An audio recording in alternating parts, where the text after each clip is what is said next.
जय श्री राधे। रामधारी गुप्ता, खंड 2, प्रतिलेखन संख्या 139, गति 120 शब्द प्रति मिनट। प्रारंभ करें।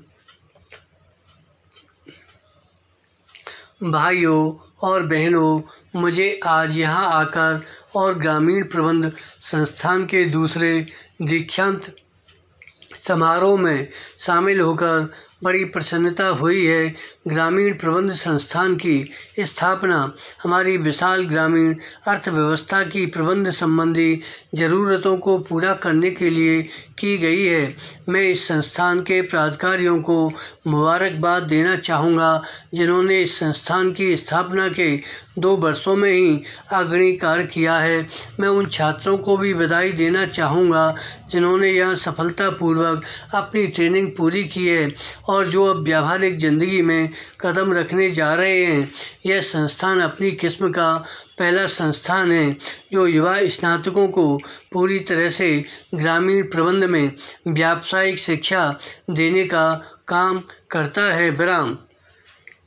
हालांकि इसकी स्थापना हाल ही में हुई थी, फिर भी इस संस्थान ने देश के विकास कार्यों में पहले ही अपना प्रमुख स्थान बना लिया है।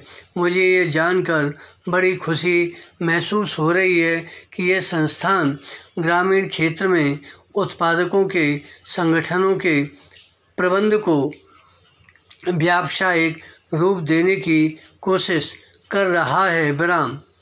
इसके लिए प्रतिभावान युवकों और युवतियों को ग्रामीण प्रबंध में ट्रेनिंग दी जाएगी, जिससे कि ऊंची योग्यता वाले नौजवान सक्रिय और कर्मठ प्रबंधकों का एक काडर बनाया जा सके।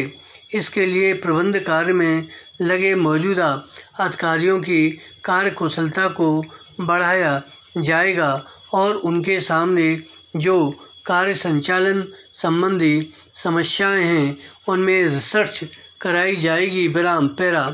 ग्रामीण क्षेत्र के उद्यमों को प्रबंध कार्य में प्रशिक्षित लोग उपलब्ध कराए जाने का विचार बहुत ही उत्साहजनक है। अभी तक हमने औद्योगिक क्षेत्र में विशेष ज्ञान रखने वाले के बारे में ही सुना है। हमारी ग्रामीण अर्थव्यवस्था का देश के आर्थिक विकास में एक बहुत ही महत्वपूर्ण स्थान है।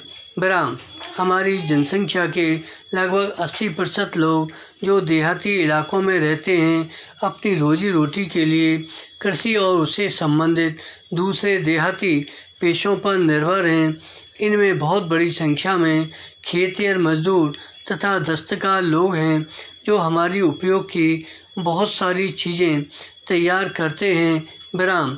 इस कॉलेज ने अतीत में देश की पुकार को सुना है और उस पर सराहनीय ढंग से अमल किया है। इसके विद्यार्थियों ने देशभक्ति के ऊंचे जज्बे से स्वतंत्रता संग्राम में भाग लिया था। किसी भी शिक्षा प्रणाली के पीछे ऐसी ही भावना होनी चाहिए। आज़ादी से पहले शिक्षा संस्थानों के वातावरण में आज़ादी की भावना भरी होती थी। इसी प्रकार आज के हमारे शिक्षा संस्थानों में राष्ट्रीय अखंडता और मानवता की सेवा की भावना रहनी चाहिए। विराम।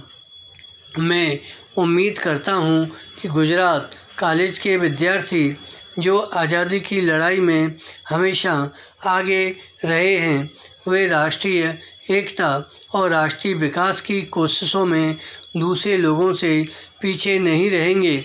मुझे बताया गया कि 7 वर्षों की अवधि में पूरी होने वाली 485 करोड़ रुपए की लागत वाली ऑपरेशन फ्लड द्वितीय स्टेज को ही हर साल ग्रामीण प्रबंध काडर के लगभग 400 नए स्नातकों की आवश्यकता है। धन्यवाद।